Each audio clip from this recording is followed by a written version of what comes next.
오늘 이 아침에 우리에게 주시는 하나님 말씀 스가랴 13장입니다. 그날에 죄와 더러움을 씻는 셈이 다윗의 족속과 예루살렘 주민을 위하여 열리리라. 만군의 여호와가 말하노라. 그날에 내가 우상의 이름을 이 땅에서 끊어서 기억도 되지 못하게 할 것이며 거짓 선지자와 더러운 귀신을 이 땅에서 떠나게 할 것이라. 사람이 아직도 예언할 것 같으면 그 낳은 부모가 그에게 이르기를 내가 여호와의 이름을 빙자하여 거짓말을 하니 살지 못하리라 하고 낳은 부모가 그가 예언할 때에 칼로 뼈를 찌르리라. 그 날에 선지자들이 예언할 때에 그 환상을 갖기 부끄러워할 것이며 사람을 속이려고 털옷도 입지 아니할 것이며 말하기를 나는 선지자가 아니요 나는 농부라. 내가 어려서부터 사람의 종이 되었노라 할 것이요. 어떤 사람이 그에게 묻기를 내 두 팔 사이에 있는 상처는 어찌 됨이냐 하면 대답하기를 이는 나의 친구의 집에서 받은 상처라 하리라.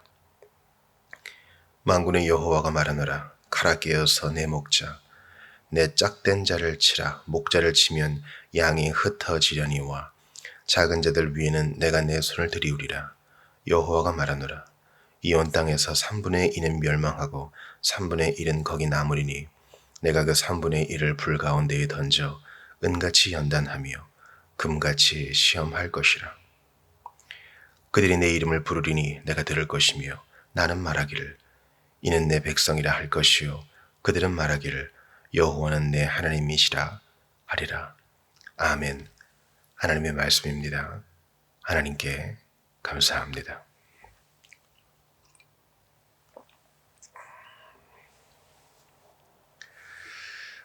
우리는 지난 시간 스가랴 12장을 통해서 하나님이 하신다, 하나님의 주권에 대해서 보았습니다. 선지서와 예언서가 좀 어렵다고 하시는 분들도 있는데 물론 어려운 부분이 있어요. 그러나 하나님께서 우리에게 명확히 보여주시는 부분도 있으므로 그런 부분을 중심으로 우리가 이해해 나간다면 신구약을 조화롭게 공부해 나갈 수 있을 것입니다. 우리 주님께서 회복을 약속하시고 12장 10절에 다윗의 집과 예루살렘 주민에게 즉 교회에게 은총과 간구하는 심령을 부어주겠다 하셨습니다. 즉 성령은 은총의 영이요 성령은 간구의 영이십니다. 하나님 자신을 우리에게 주셔요. 그 하나님은 우리에게 은혜를 부어주셔서 우리에게 죄사함을 허락하시고 양자됨과 그 모든 연관된 복을 허락하십니다. 주께서 은혜 주지 않으시면 우리는 아무것도 아닙니다. 또한 이렇게 은혜 주신 주님께서는 간구하는 영을 또한 주셔요. 은혜의 영은 간구의 영입니다. 그 간구의 영은 뒤에 이어지는 바와 같이 바로 애통케 하는 것입니다. 즉 회개케 하십니다. 비로소 기도케 하시는데 그 기도는 회개로부터 시작됩니다. 그러니까 은혜 받은 자는 회개하는 자요. 회개하는 자가 진정 은혜 받은 증거를 드러냅니다.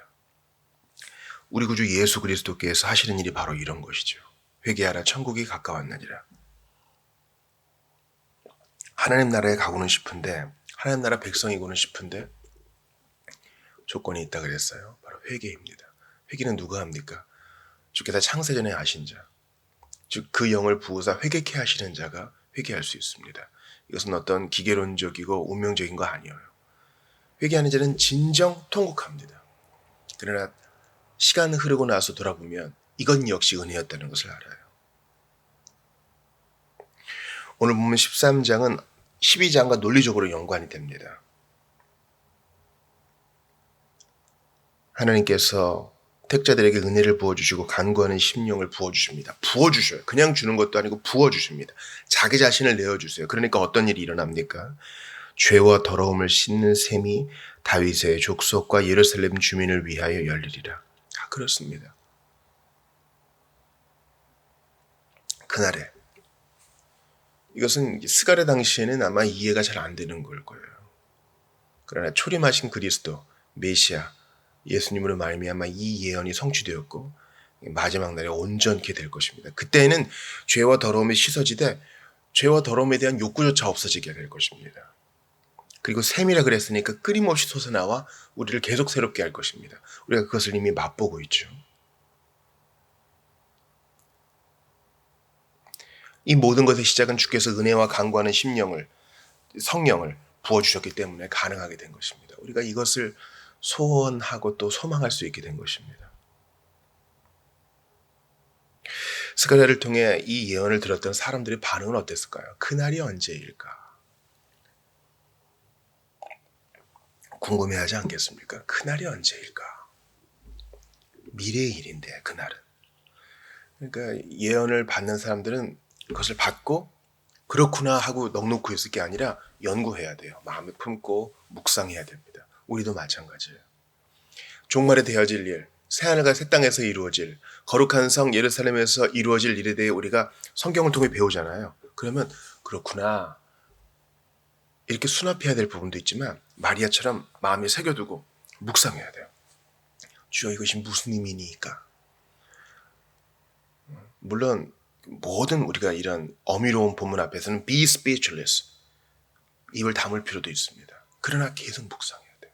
마음에는 담아둬야 돼요. 만군의 여호와가 말하노라. 그날에 또 그날이 나오죠. 내가 우상의 이름을 이 땅에서 끊어서 기억도 되지 못하게 할 것이며 거짓 선지자와 더러운 귀신을 이 땅에서 떠나게 할 것이라. 강구하는 심령을 주셔서 주께서 애통케 하십니다. 그 까닭에 죄사함의 확신 가운데 더욱 들어가고 종국에는 죄에 대한 욕구조차 없어지게 될 거예요. 또 그날에 주께서 우상 숭배를 완전히 없애버리시고 또 거짓 선지자를 완전히 없애버리실 것이다. 예수님께서 오셔서 이 일을 이루셨죠. 그리고 마지막 날에는 완전히 이루어질 것입니다. 하나님이 싫어하시는 두 축이 있는데 하나는 우상 숭배요, 또 하나는 거짓 선지자입니다. 우상 숭배와 거짓 예언을 주님이 싫어하세요. 우상 숭배는 교회 안팎에 있죠. 그리고 거짓 선지자는 교회 안에서 하나님의 백성들을 흔들죠. 주께서 이것을 지금도 멸하시고 이후에는 온전히 멸하실 것입니다. 사람이 와서 예언할 것 같으면, 아직도 예언할 것 같으면 그 낳은 부모가 그에게 이르기를 내가 여호와의 이름을 빙자하여 거짓말을 하니 살지 못하리라 하고 낳은 부모가 그가 예언할 때에 칼로 그를 찌르리라. 그러니까 여기서 좀 의아해하시는 분들이 있을 수 있어요. 왜 부모가 자기 자녀를 칼로 찌릅니까? 이것은 신명기 13장 6에서 11절을 인용한 것입니다. 신명기 13장 6에서 11절을 한번 들어보세요. 내 어머니의 아들 곧 형제나 내 자녀나 내 품의 아내나 너와 생명을 함께하는 친구가 가까운 사람이에요. 가만히 너를 꾀어 이르기를 너와 내 조상들이 알지 못하던 다른 신들 곧 내 사방을 둘러싸고 있는 민족 혹 내게서 가깝든지 내게서 멀든지 땅 이 끝에서 저 끝에까지에 있는 민족의 신들을 우리가 가서 섬기자 할지라도 우상 숭배를 권하는 거죠.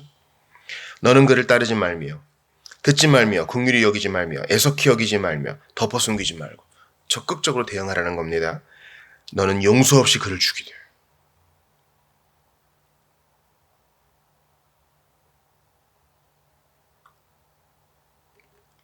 고육지친이라 해도 무서운 말씀이에요.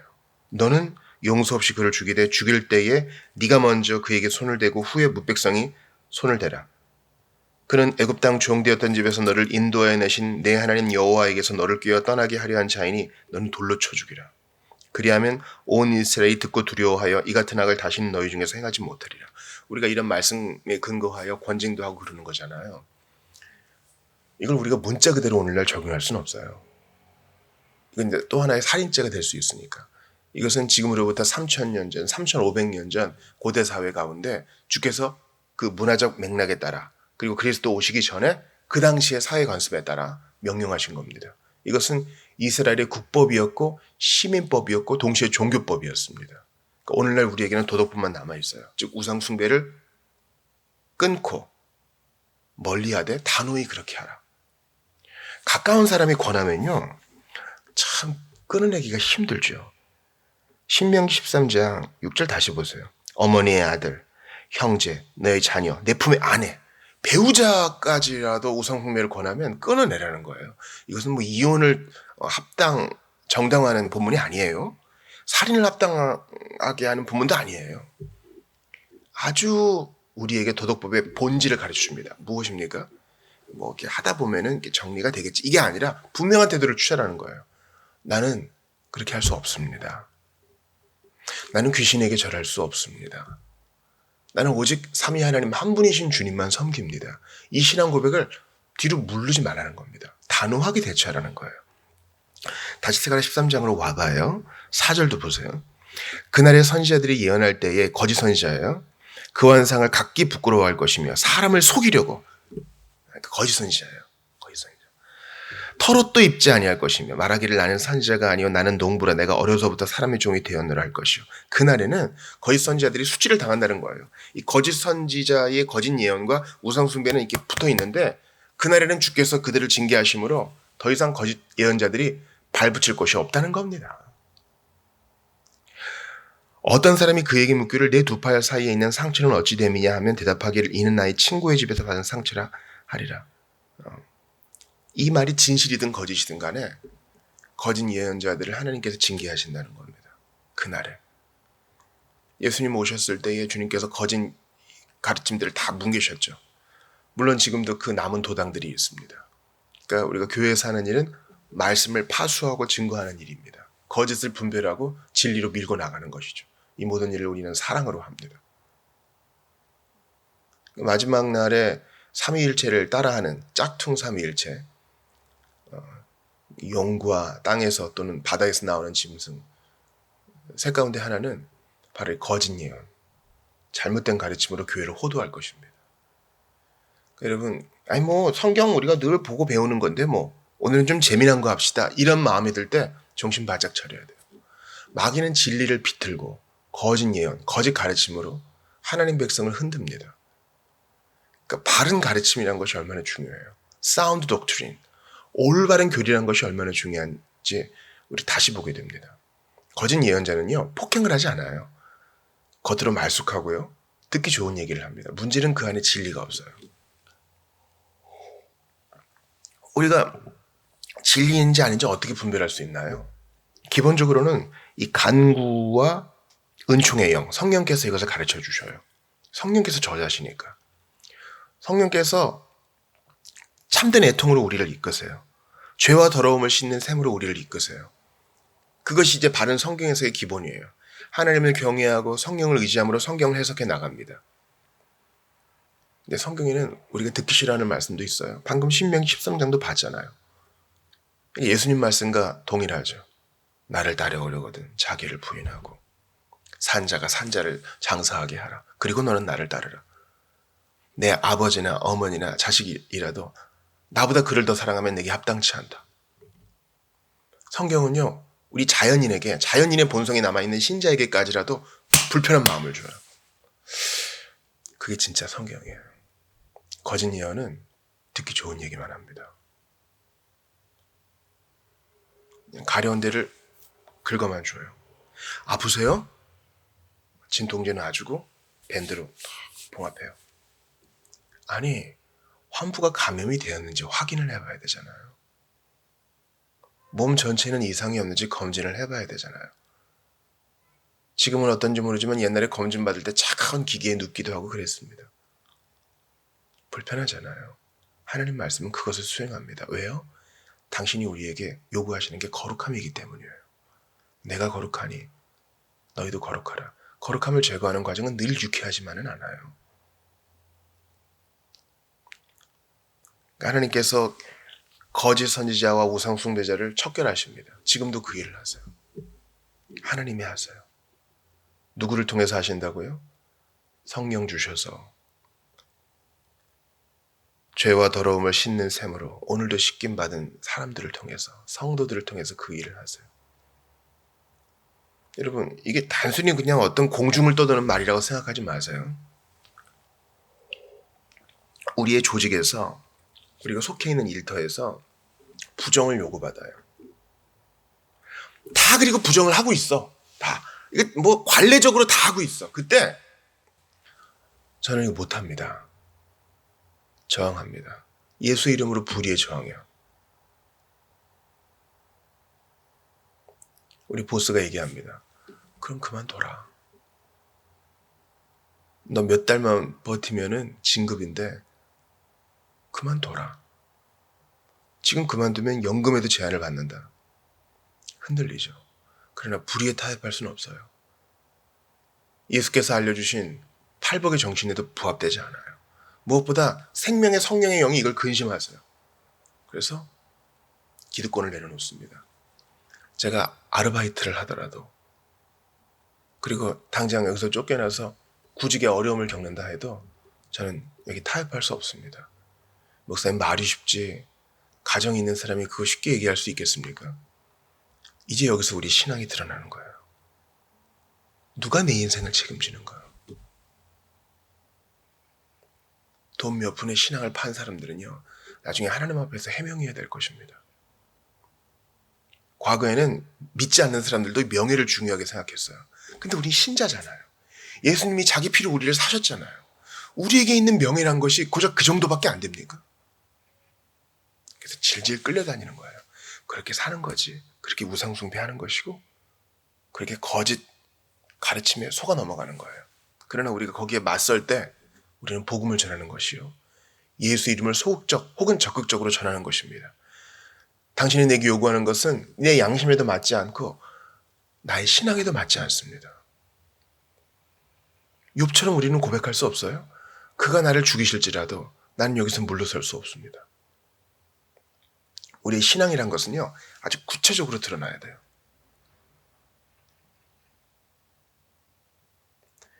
우리의 일상생활하고도 아주 맞닿아 있는 것이죠. 친구들과 오랜만에 만났습니다. 근데 다 만나서 얘기하는 게 뻔하죠. 과거에 이제 추억은 제한되어 있으니까 그 계속 우려먹다가 이제 우리의 관심사, 주식이니 증권이니 돈 버는 얘기들. 야, 너는 이런 데 관심 없어? 관심 있지. 그러나 내가 최우선적으로 관심을 갖는 것은 하나님과 교회에 대한 거예요. 우리 회사에서 월급 주지만은 나를 먹여 살리시는 분은 하나님이시다. 타협하지 않아요. 그냥 그 자리에서 신앙 얘기하는 게 뻘쭘해가지고 가만히 있거나 그냥 어설프게 따라가는 것보다 훨씬 나은 거예요. 내가 너희들과의 우정을 버리고 싶지는 않다. 그러나 나는 하나님 믿는 사람이다. 이때 우리가 복음 전도하는 것이요, 하나님께서 그렇게 미워하시는 우상숭배와 거짓 가르침에서 등 돌리는 거예요. 그 자리를 박차고 가지도 않아요. 하나님이 맺어주신 사람이라고 생각해서 어떻게든 전도의 끈을 붙들고 우정을 지켜나갑니다. 그러나 물들지는 않아요. 스가랴 13장의 정신은 아주 구체적으로 드러나야 됩니다.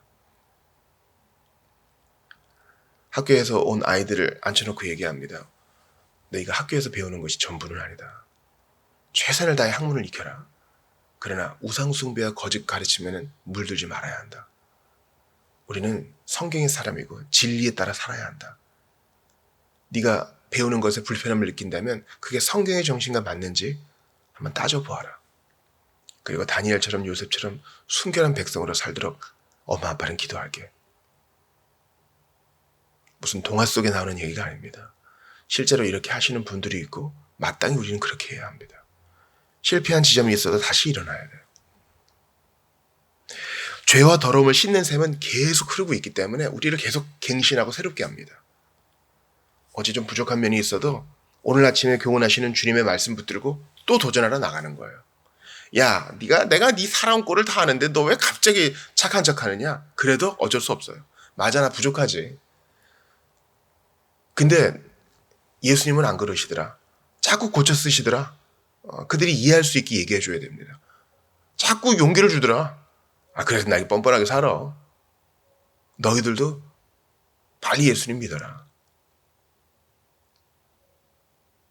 사랑하는 여러분, 죄와 더러움을 씻는 셈은 우리를 깨끗게 하여 우리를 통하여 주님이 당신의 일을 이루시니까 어떻게 가만히 있겠어요? 그러니까 우리가 이 성도의 가장 중요한 것 중에 하나는요, 것 중에 하나라고도 얘기 안 해요. 성도의 가장 중요한 것은 우리가 누구인지 아는 거예요. 우리가 누구예요? 은총과 간구의 심령, 성령 받은 자예요.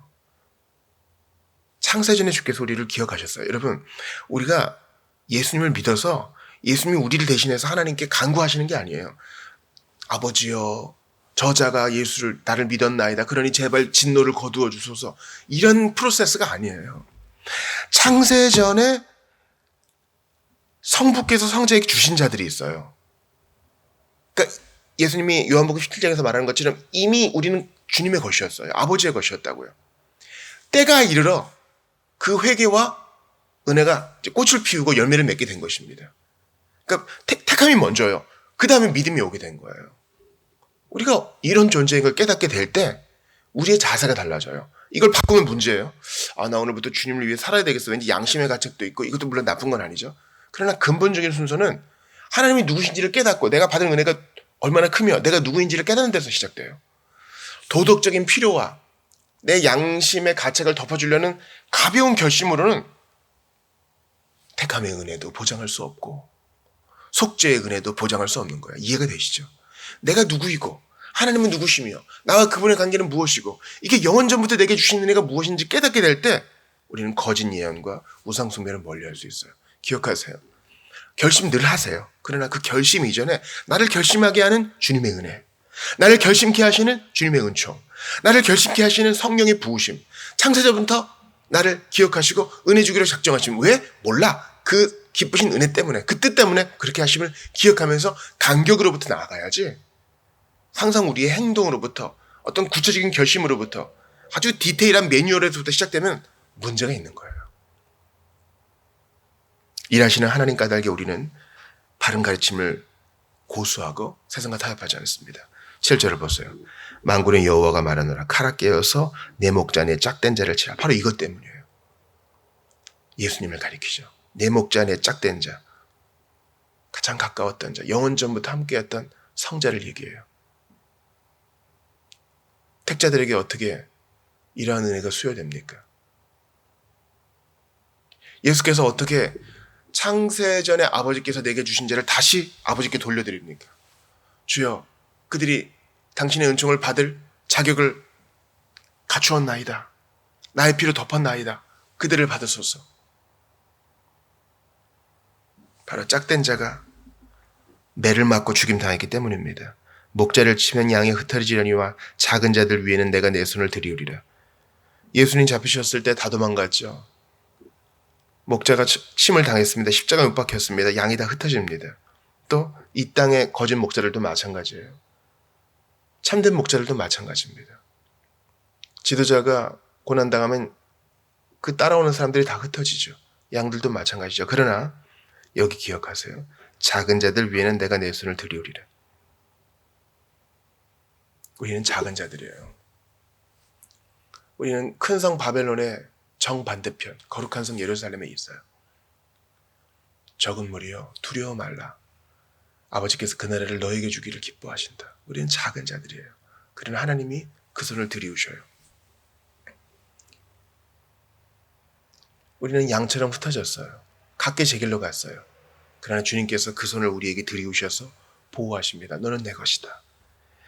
8절입니다. 여호와가 말하노라 이 온 땅에서 3분의 2는 멸망하고 3분의 1은 거기 남으리니 우리는 작은 자야. 3분의 1에 속한 자입니다. 내가 그 3분의 1을 불 가운데에 던져 은같이 연단하며 금같이 시험할 것이라. 우리는 작은 자요, 남은 자고 택한 자지만 주님이 우리를 보존하세요. 어떻게 해요? 불과 같은 연단을 통해서 금을 때리죠. 그러한 고난을 통해서 그렇게 하세요. 자연스러운 논리적 연계를 생각해 보세요. 주께서 은총과 간구의 영, 성령을 주십니다. 영원전부터의 택함의 은혜가 드러납니다. 그래서 그들이 애통해합니다. 회개합니다. 마침내 죄와 더러움을 씻는 셈이 계속 그들 안에 주어집니다. 그들은 하나님의 고난의 불을 통해 연단의 때림을 통해서 정결케 되고 거룩하게 되고 점점 예수를 닮아갑니다. 그리고 그 마지막 최종을 바라봅니다. 하나님이 원하시는 뜻대로 주조되고 조형됩니다. 만들어져요. 우리가 이 택하심의 은혜를 깨달았다고 해서 모든 게 다 만사형통되는 게 아니에요. 우리 삶은 고달퍼요. 고달프다고. 우상숭배와 거짓 예언, 악한 영들과 싸우는 데 있어 우리는 힘들어요. 근데 하나님께서 이 고난과 고통을 통해 우리를 아름답게 빚으세요. 그냥 꽃길만 걸으면서 아름답게 빚을 수는 없나요? 제가 말씀드릴게요. 그럴 수는 없어요.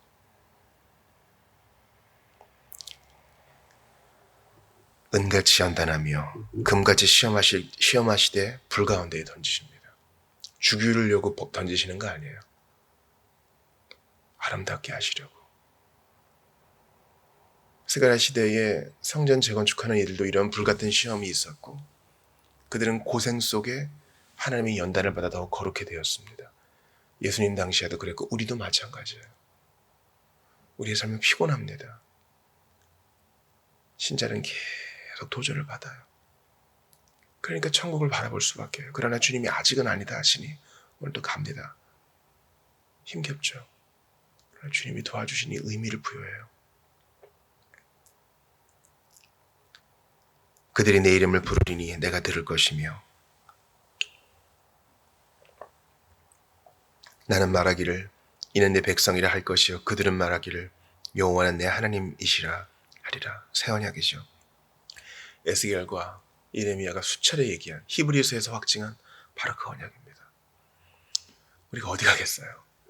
하나님이 내 하나님이시기요 나는 그분의 백성인데 우리가 어디 가겠어요?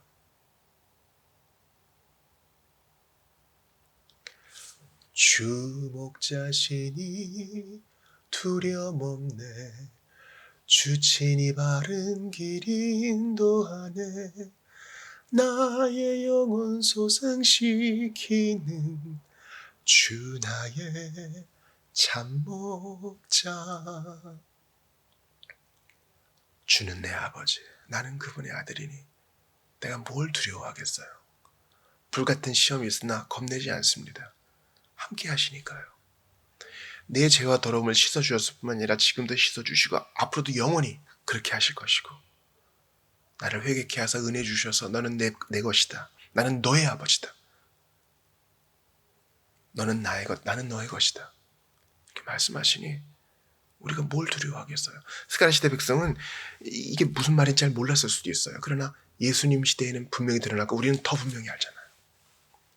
그럼 어디 가겠어요? 여러분 도망가지 마시고 엉뚱한 데 가서 기웃거리지 마시고 이 말씀에 창념하여 내가 이런 존재라는 것에 만족하시고 불 가운데 있음을 찬양하세요. 오늘 예수 이름 때문에 고난을 당해도 주님이 살 길 열어주시니 믿음 갖고 나아가세요. 세상과 타협하지 마시고 우리의 바른 결정과 믿음의 선언이 우상 숭배를 척결하고 거짓 가르침에 대항하는 주님의 방법임을 기억하시고 담대히 나아가세요. 듣든지 아니 듣든지 예수 믿으라고 복음을 듣고 속히 돌이키라고 권면하세요. 당신의 모든 행동과 결정을 통해 주께서 영광 받으시고 함께 하실 것입니다. 기억하세요. 이 모든 일은 나의 결정과 사소한 매뉴얼을 수행해서 된 것이 아니라 가라 깨어서 내 목자 내 짝된 자를 치라. 누가 예수를 죽였습니까? 성부께서 하셨어요.